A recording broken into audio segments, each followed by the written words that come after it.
So কালকা কালকি দেখে আসি। ভাই মুভিটা ছিল দারুণ। মানে বলার মতোই নেই। মুভিটা সেই লেভেলের ছিল।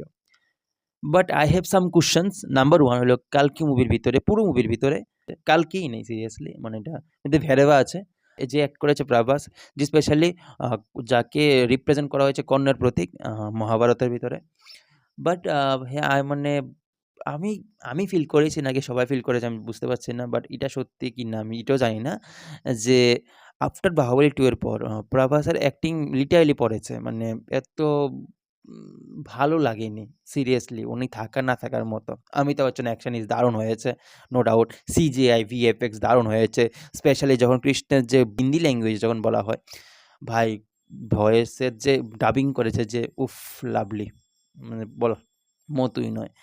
আর যখন আমি কামাল হাসানকে দেখি কালকি যখন রূপ না মানে যে অসুর হয়